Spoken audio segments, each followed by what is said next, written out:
I'm of course enjoying C.S. Lewis's approach because I am a product of cultural atheism, materialism, hedonism, and yes, a child as much of Jim Morrison as William Blake, of like that. This is about the Dionysian, the Bacchanalian. This is about empowerment, sex magic, the glory of it all, the abundant glory, throwing off the liminal and the limiting.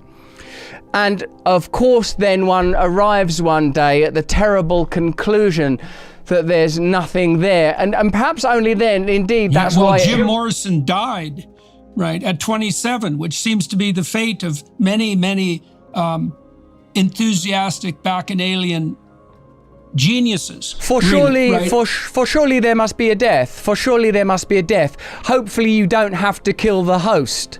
Hopefully the death is merely the idea. Russell Brand recently went on Jordan Peterson, and the conversation that they had was awesome. They are both, as you guys know, extremely perspicacious. They're both inordinately verbose in their own ways. Brand with his sort of characteristic frivolity, Peterson with that seriousness that borders on being inscrutable but is not. They ultimately get to this Christian surprise. It's a very personal question that Peterson asks Brand, and that is the part of this conversation that we're going to cover. I'll stop talking now. Let's dive in. Then I'll give you guys some of my thoughts on the back end, as well as a few extremely brilliant quotes that I hope will pull all of this together. With all of that in the rearview mirror, let's dive in. Let me ask you something that's more personal than this is my observation, and you tell me if it's accurate. So you've talked about being spectacularly successful in the land of hedonistic whim, let's say, and you've discussed, well, you were kind of an icon for that, right? And a model for that even. And so, you know, you're emblematic of that, of the success of that approach, but that didn't work for all sorts of reasons. And so it seemed to me that you wandered out of that landscape into a kind of amorphous mysticism, but that's become more targeted, and it's become more targeted in the Christian direction recently, particularly perhaps in the last year. Is all of that accurate? Yes. Is there any? Okay, that is accurate. Okay, so what do you make of the fact that that journey out in the desert of mysticism, let's say, is well, I think the same thing is happening to you in some ways that's happening to people like Ion Hersey Ali and to Neil Ferguson and to Douglas Murray and to Tom Holland and also to Richard Dawkins, is that there's a recognition emerging that there's something in the midst of the mystic, let's say, down in the depths of the metaphysical, that speaks of something that's much more Christian than any of us would have possibly imagined, let's say 15 years ago or even a year ago for that matter. And I'm wondering how that's making itself manifest specifically in your life. Like, how is this mysticism that's obviously part of your nature, that was probably what was pulling you, at least in part, in the hedonistic direction to begin with? That was somewhat desire for communion with the spirit of Dionysius and Bacchus, you know, like there's a call to self-transcendence in a kind of radical hedonism, that's for sure. And so it's just not the optimal ground, let's say. It might be better than rank cowardice, however. Yes. You know, it was William Blake who said, wisdom through excess, and there's something to be said about that. And that's also echoed in the tale of the prodigal son, by the way. It's something to wander in the vast wastelands of the hedonistic world successfully and then come home. There's something to be celebrated in that, even though you're going to pay for your bloody sins, that's for sure. Even though they may have been necessary and even desirable in some bizarre sense. So in your life at the moment, it looks to me like you've taken a Christian tilt. Like, what the hell do you make of that? And how do you know that that's just not another form of self-aggrandizing falsehood? Well, you know, just when you think you've thrown the devil out. There he is again, all dressed up. Yeah. But somewhere to go. Well, I see Joseph Campbell as a kind of a sort of deputy to Jung's principle, and I like how Campbell says in the end you might likely explore the native ideology and theology. Now, I know that's sort of somewhat fast and loose given that I'm in Northern Europe, and the Nazarene was hardly springing forth from Essex Greys on the Thames side. Right, an important point to make. Western. It's like, yeah, not exactly. Yes. How it has felt, as almost as if something that felt so parochial and prosaic because of the delivery systems of it's ordinary, it's abundant, it's these grandmas at a bus stop, it's the drab intonations of a vicar in a parish, it's the apologetic Church of England, and I'm not attacking the Church of England, but where you feel that they might almost be afraid to mention God in there for fear of stepping on somebody's toes. He's in the broom closet. He's underneath the mop. So, yes, definitely. So, because it felt so sort of local, like this figure of Christ. What it's felt like is, it's you. He's always been there. He's always been there. There is something in this that is not, that as you obviously are exploring as well as rather beautifully illuminating for us, there's something in these texts that is about inducing states. And whenever ultimately a rational idea issued through language, poetics, through poetics, when you induce a state beyond what is literally encoded, when you invite somehow that you reach beyond what is presented linguistically, it seemed to me somehow that in returning to this, in returning to the Bible, in returning to Christ, indeed it does feel like a return, doesn't it? Rather than a novel discovery issued at the shore by a missionary who doesn't know whether he's going to get a pat on the back or a cauldron to swim in at high temperatures. It's felt to me like this has always been here. This has always been here.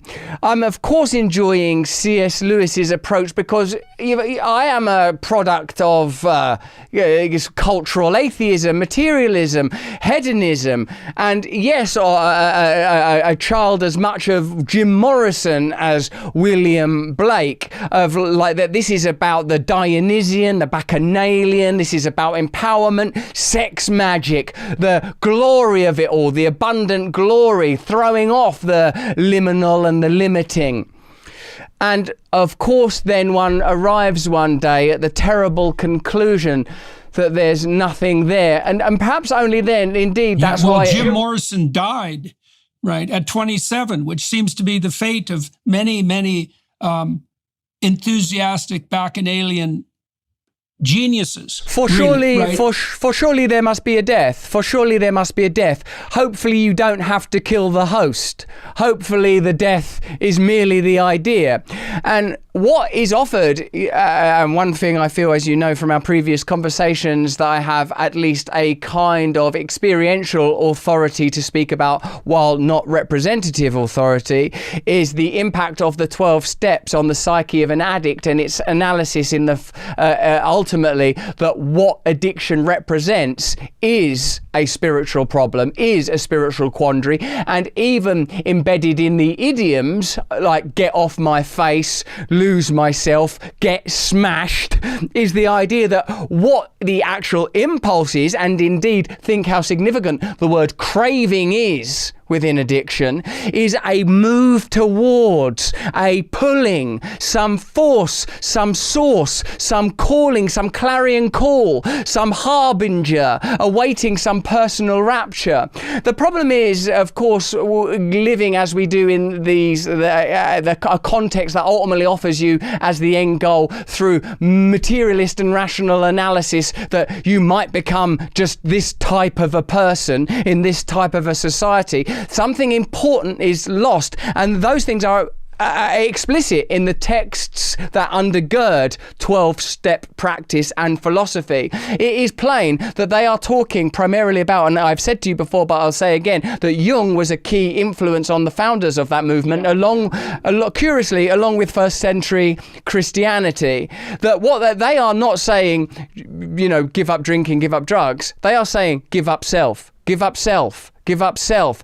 There are phrases like abandon yourself to God completely. And this reminds me of something sort of important I want to say. Of course, anyone that explores it is the reason the prodigal son is important is because like if someone's telling you don't want to be doing any of that, and it seems that it's born in prurience and an inability to attract mates, well, what's the value of that testimony? But someone that's come back from there and says, well, give it a try, but it didn't work very well for me. It is, I think, is a more powerful testimony to deliver. At least it seems to me that certainly that is the testimony that has affected me more. But what is difficult to avoid, I feel, Jordan, is the sense that not only is there this, it's something you touched upon earlier.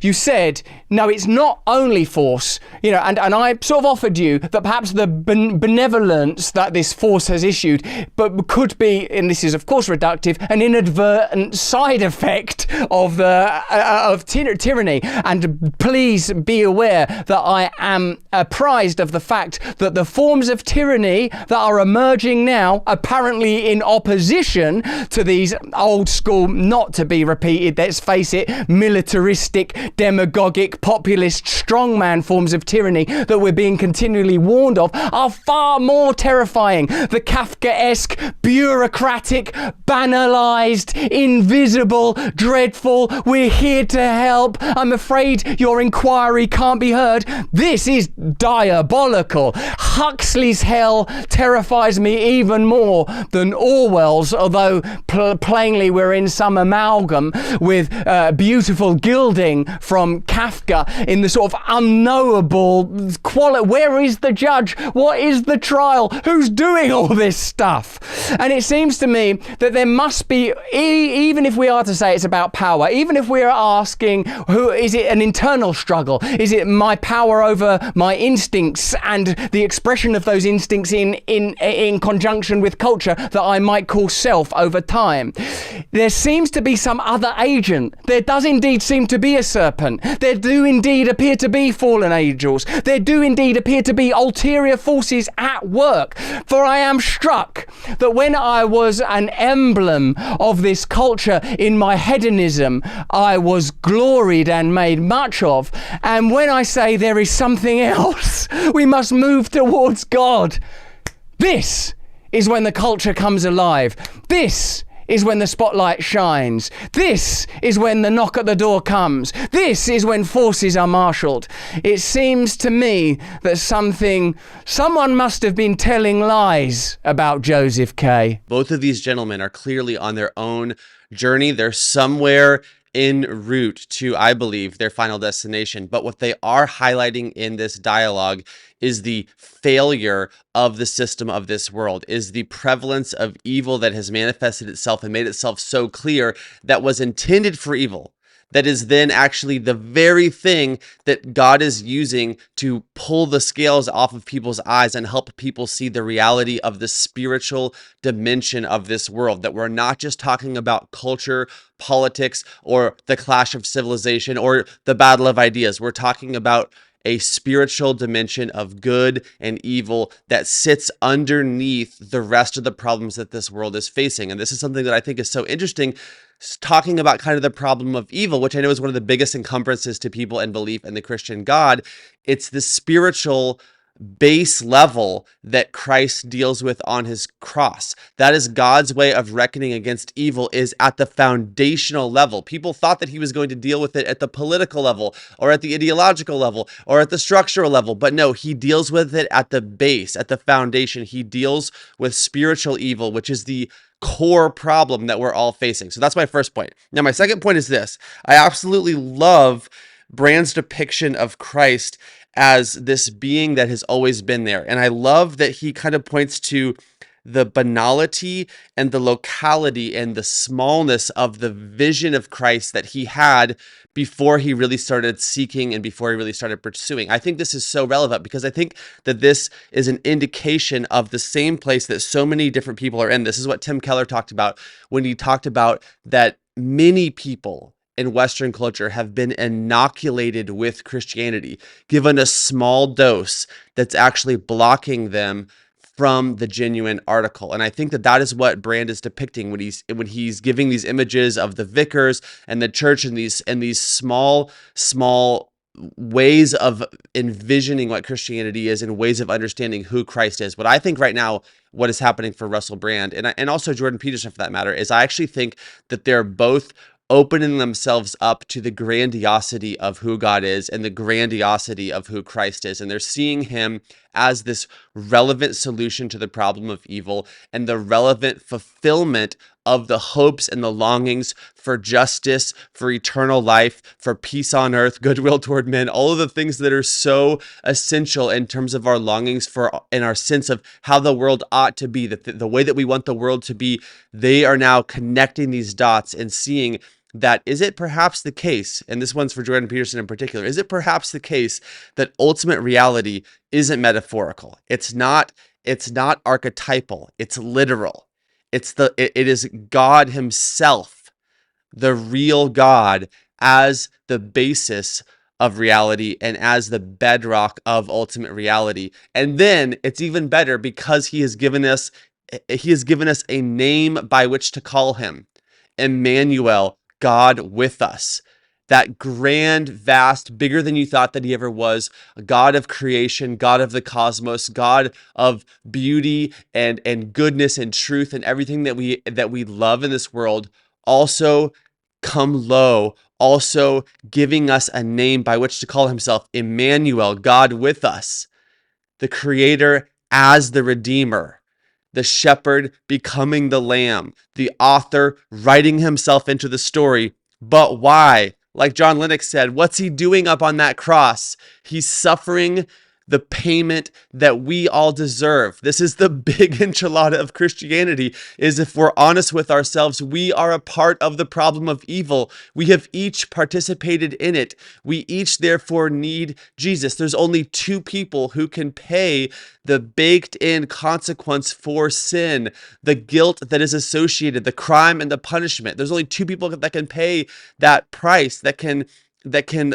live out that punishment. It's either you or it's Jesus. It's really that simple. And you can see these deep spiritual realities going beyond just the Sunday school explanation or the basic answer, and you can see how the shallowness and the faultiness of hedonism and of materialism is breaking right now in society, and it's giving way to a deep, rich understanding of the relevancy of Christ, the King of the universe, Christ, the answer to the human problems, Christ, the hope of glory. It's like a fairy tale, but it's true. It's like a myth in the sense that Christ is the hero of a thousand faces that Joseph Campbell talked about, that Carl Jung talked about.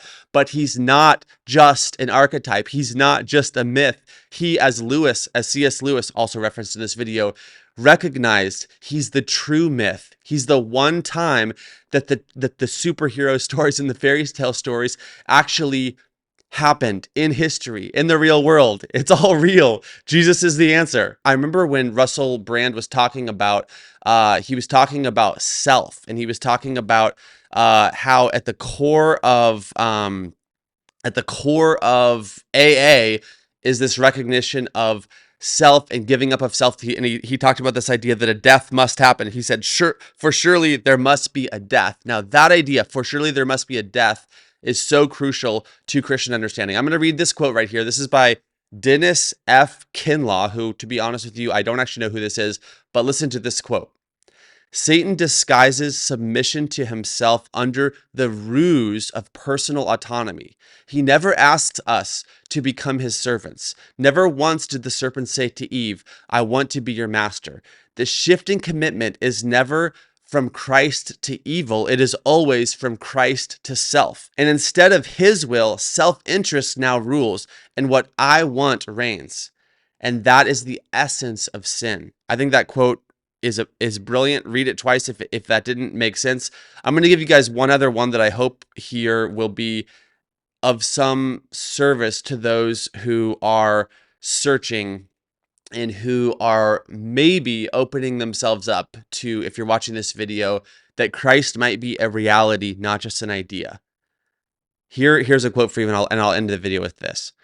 God is the highest good of the reasonable creature. The enjoyment of him is our proper and the only happiness with which our souls can be satisfied. To go to heaven fully to enjoy God is infinitely better than the most pleasant accommodations here, better than fathers and mothers, husbands, wives, or children, or the company of any or all earthly friends. These things are but shadows, but the enjoyment of God is the substance. These are but scattered beams, but God is the sun. These are but streams, but God is the fountainhead. These are but drops, but God is the ocean.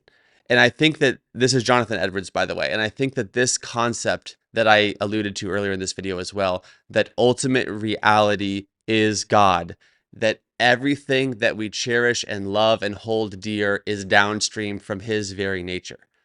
Now, if something that you believe about God contends with that, I challenge you to search into that thing. Try to square that circle. Try to see what's getting lost in translation, what isn't adding up. Doubt is not bad. Questions are not bad. But if there's some view that you have of God, something that doesn't make sense, something that doesn't align with what I am mentioning in this video, what Russell Brand is talking about, what Jordan Peterson is talking about, I urge you, gaze into that thing, understand that thing, search that thing out. God is not a moral monster. God is not evil. God is the essence of good. Goodness is from his nature. This entire experience that we're having on this planet is as a byproduct of his love, because love creates. Love shares itself with another. That's why we're all here. That's what you're for. You exist because you are wanted. I hope this video is of some help. I've probably talked too long, but I hope it helped. I'll see you guys in the next one.